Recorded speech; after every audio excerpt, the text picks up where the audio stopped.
बिस्मिल्लाहिर्रहमानिर्रहीम।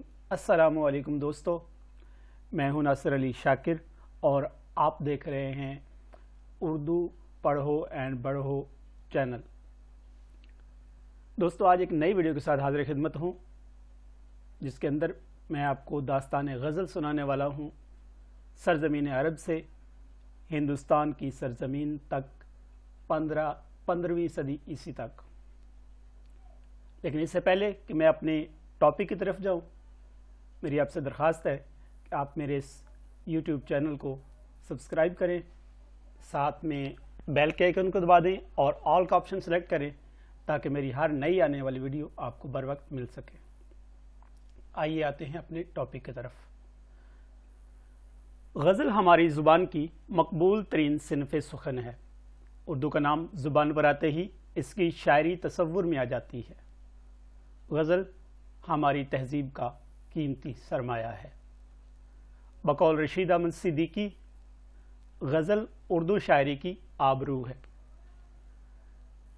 सहराए अरब और गज़ल, यानी अरब के सहराओं का गज़ल से क्या ताल्लुक़ है, उसके बारे में ये हेडिंग है। तारीख़ी इर्तिका के एतबार से गज़ल अरब के सहरा से शुरू होकर ईरानी बादशाहों के साथ साथ हिंदुस्तान तक पहुंची है। अरब में शायरी की बुनियाद अरबी कसायद हैं, जिनकी तशबीब में गज़ल भी शामिल थी, जिसे तग़ज़्ज़ुल कहा जाता था। आजकल तग़ज़्ज़ुल सिफ़त गज़ल है, लेकिन ज़माने अरब में तग़ज़्ज़ुल खुद गज़ल को कहा जाता था। 6वीं सदी हिजरी के ईरानी शायर रशीदुद्दीन मोहम्मद उमरी मुतवफ़ी 573 अपनी किताब हदायकुस सेहर वकायो शेर में तशबीब और गज़ल को हम मानी इस्तिलाहात करार देते हुए लिखते हैं। रशीदुद्दीन मोहम्मद उमरी साहब की जो इबारत है वो फ़ारसी इबारत है, इसलिए यहाँ मैं उसका तर्जुमा लिख रहा हूँ।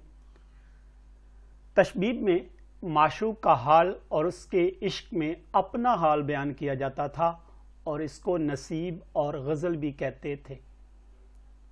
यानी ये रशीद साहब की बात है कि गज़ल के अंदर माशूक का हाल और उसके इश्क में अपना हाल बयान किया जाता था। अरब में दौरे जाहिलियत से ही अरबी कसीदे को उरूज हासिल था।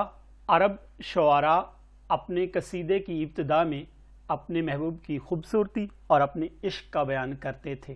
तो दोस्तों, ये ही असल में जो हमारी आज की गज़ल है या जो उर्दू गज़ल है उसकी असल बात है, जिसको उर्दू गज़ल बयान करती है। मसलन गज़ल का एक मानी ही औरतों की बातें करना या औरतों से बातें करना है, तो यहाँ पर वो बात साबित हो गई है। अब इसी बात का एक और हवाला डॉक्टर ताहा हुसैन साहब हैं। वो लिखते हैं कि जाहिली शुआरा अपनी गज़लिया शायरी में लतीफ़ एहसासात और पाकीज़ा जज्बात की अक्कासी नहीं करते थे, बल्कि उनकी गज़ल एक तरह से औरत का सरापा थी। तो अब गज़ल की ईरान में आमद। जब इस्लाम का आगाज़ हुआ तो कसीदा अपने जाहो जलाल के साथ अरब हुक्मरानों के हमरा ईरान पहुंचा और यहीं कसीदे की कोख से गज़ल का जन्म हुआ। फारसी वालों ने कसीदे से तशबीब या नसीब या तग़ज़्ज़ुल को अलग करके गज़ल के नाम से अलग मुस्तकिल सिनफ़ शायरी बना ली। गज़ल का मुजिद। गज़ल की इब्तिदा का सेरा फ़ारसी शायरी के बाबा आदम रूदकी के सर है। रूदकी, जिसका दौर 880 ता 941 ईस्वी के बारे में मौलाना शिबली नुमानी शेरुल अजम में लिखते हैं, फ़ारसी शायरी का बाबा आदम रूदकी को ख्याल किया जाता है। उसके ज़माने में गज़ल की सिन्फ़ मुस्तकिलन वजूद में आ चुकी थी। रूदकी ने न सिर्फ कसीदे से नसीब को अलग करके गज़ल का पैकर तैयार किया, उसके बरतने का अमली तजर्बा किया بلکہ غزل میں عشقیہ شاعری کا ایک معیار بھی قائم کر دیا۔ ہندوستان آمد، یعنی غزل کی ہندوستان آمد۔ ایران میں اپنے شباب کو پہنچ کر غزل اسلام کے ساتھ ساتھ ہندوستان وارد ہوئی تو یہاں بھی فارسی غزل کا ایک سے ایک بڑھ کر شاعر پیدا ہوا۔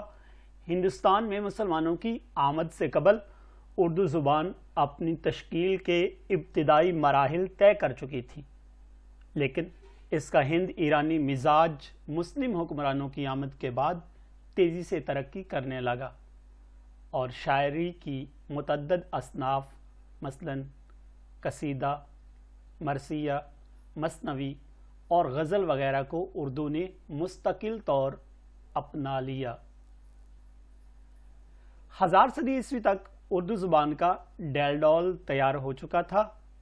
محمود غزنوی، جس کا دور 998 عیسوی تا 1030 عیسوی ہے، نے شمال مغرب سے ہندوستان پر حملے کیے اور مختصر عرصے میں ملتان، پنجاب، سندھ، میرٹھ اور دہلی تک کے علاقوں کو اپنی حکومت میں شامل کر لیا اور پنجاب کو اپنا مستقر اور لاہور کو اپنا دارالحکومت بنایا۔ تو دوستو، یہ تھا غزل کا سفر ہندوستان تک۔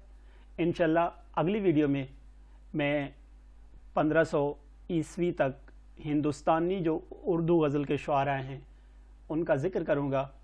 دوستو، امید ہے کہ آپ کو میری یہ ویڈیو پسند آئی ہوگی۔ اگر ویڈیو پسند آ جائے تو اس کو لائک کریں، شیئر کریں، کومنٹس کریں۔ آپ اردو پڑھو اینڈ بڑھو چینل دیکھ رہے ہیں، میں ہوں آپ کا میزبان ناصر علی شاکر۔ تو دعاؤں میں یاد رکھیے گا، اپنا اور اپنوں کا خیال رکھیے گا۔ اللہ